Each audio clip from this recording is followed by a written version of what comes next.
ಮನೆಯಲ್ಲಿ ಈ 4 ಸೂಚನೆಗಳಿದ್ದರೆ ದುರಾದೃಷ್ಟ ಫಿಕ್ಸ್ ಎಂದಿದ್ದಾರೆ ಚಾಣಕ್ಯ.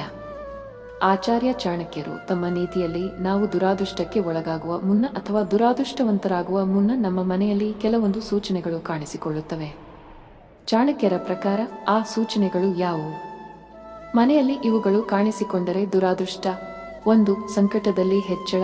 ನಿಮ್ಮ ಮನೆಯಲ್ಲಿ ಮನಸ್ತಾಪಗಳು ಮತ್ತು ಜಗಳಗಳು ಇದ್ದಕ್ಕಿದ್ದಂತೆ ಹೆಚ್ಚಾಗಲು ಪ್ರಾರಂಭಿಸಿದರೆ ಅದನ್ನು ಅಶುಭ ಸಂಕೇತವೆಂದು ಪರಿಗಣಿಸಲಾಗುತ್ತದೆ. ಆಚಾರ್ಯ ಚಾಣಕ್ಯರ ಪ್ರಕಾರ ನಿಮ್ಮ ಕುಟುಂಬವು ಯಾವುದೋ ಒಂದು ಕೆಟ್ಟ ಕಣ್ಣಿಗೆ ಬಲಿಯಾಗಿದೆ ಎಂಬುದಾಗಿದೆ. ಇದರ ಪರಿಣಾಮ ಆರ್ಥಿಕ ಬಿಕ್ಕಟ್ಟಿನ ರೂಪದಲ್ಲಿಯೂ ಕಾಣಿಸಿಕೊಳ್ಳಬಹುದು. ಈ ಸಮಸ್ಯೆಯನ್ನು ತಪ್ಪಿಸಲು ಕುಟುಂಬ ಸದಸ್ಯರು ಪರಸ್ಪರ ತಿಳುವಳಿಕೆ ಮತ್ತು ಪ್ರೀತಿಯಿಂದ ಬದುಕಬೇಕು. ನಕಾರಾತ್ಮಕ ಆಲೋಚನೆಗಳಿಂದ ದೂರವಿರಬೇಕು ಮತ್ತು ಸಕಾರಾತ್ಮಕ ವಾತಾವರಣವನ್ನು ಕಾಪಾಡಿಕೊಳ್ಳಬೇಕು. 2. ಪೂಜೆಯಲ್ಲಿ ಅಡಚಣೆ. ಆಚಾರ್ಯ ಚಾಣಕ್ಯರ ಪ್ರಕಾರ ಪೂಜೆಯನ್ನು ನಿಯಮಿತವಾಗಿ ಮಾಡದ ಮನೆಯಲ್ಲಿ ಹಣವು ಎಂದಿಗೂ ನೆಲೆಸುವುದಿಲ್ಲ. ಇದರಿಂದಾಗಿ ಕುಟುಂಬದ ಸದಸ್ಯರು ಯಾವಾಗಲೂ ಹಣದ ಬಗ್ಗೆ ಚಿಂತೆ ಮಾಡುತ್ತಾರೆ. ಈ ಸಮಸ್ಯೆಯಿಂದ ಪಾರಾಗಲು ಮನೆಯಲ್ಲಿ ನಿತ್ಯ ಪೂಜೆ ಮಾಡಿ ದೇವರ ಧ್ಯಾನ ಮಾಡಿ. ಇದರಿಂದ ಸಂಪತ್ತು ವೃದ್ಧಿಯಾಗುವುದಲ್ಲದೆ ಮಾನಸಿಕ ನೆಮ್ಮದಿಯೂ ದೊರೆಯುತ್ತದೆ.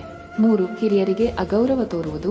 ಹಿರಿಯರನ್ನು ಗೌರವಿಸದ ಮನೆಯಲ್ಲಿ ಸಂಪತ್ತಿನ ಅಧಿದೇವತೆಯಾದ ಲಕ್ಷ್ಮೀ ದೇವಿ ನೆಲೆಸುವುದಿಲ್ಲ ಎಂದು ಚಾಣಕ್ಯರು ಹೇಳಿದ್ದಾರೆ.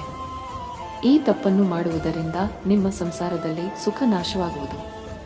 ಆದ್ದರಿಂದ ನಾವು ನಮ್ಮ ಹಿರಿಯರನ್ನು ಗೌರವಿಸುವುದು ಮತ್ತು ಅವರಿಗೆ ಸೇವೆಯನ್ನು ಮಾಡುವುದು ತುಂಬಾನೇ ಮುಖ್ಯ.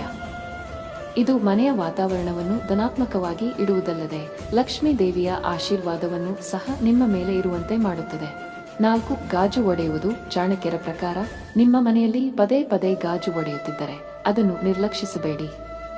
ಇದರರ್ಥ ಮುಂದೊಂದು ದಿನ ನೀವು ಹಣಕಾಸಿನ ನಷ್ಟವನ್ನು ಅನುಭವಿಸಬೇಕಾಗಬಹುದು ಮತ್ತು ವಿವಿಧ ಸಮಸ್ಯೆಗಳು ನಿಮ್ಮನ್ನು ಸುತ್ತುವರಿಯಲೂಬಹುದು. ಇದಕ್ಕೆ ಪರಿಹಾರವೆಂದರೆ ಒಡೆದ ಗಾಜನ್ನು ತಕ್ಷಣ ತೆಗೆದು ಮನೆಯಲ್ಲಿ ಸ್ವಚ್ಛತೆ ಕಾಪಾಡುವುದು. ಇದಲ್ಲದೆ ಮನೆಯಲ್ಲಿ ಧನಾತ್ಮಕ ಶಕ್ತಿಯನ್ನು ಕಾಪಾಡಿಕೊಳ್ಳಲು ನಿಯಮಿತವಾಗಿ ಹವನ ಅಥವಾ ಇತರ ಧಾರ್ಮಿಕ ಚಟುವಟಿಕೆಗಳನ್ನು ಮಾಡುವುದಾಗಿದೆ. ದಯವಿಟ್ಟು ವಿಡಿಯೋವನ್ನು ಲೈಕ್ ಮಾಡಿ, ಏಕೆಂದರೆ ಮುಂದಿನ ವಿಡಿಯೋವನ್ನು ಮಾಡಲು ನಮಗೆ ತುಂಬಾ ಅನುಕೂಲಕರವಾಗಿರುತ್ತದೆ.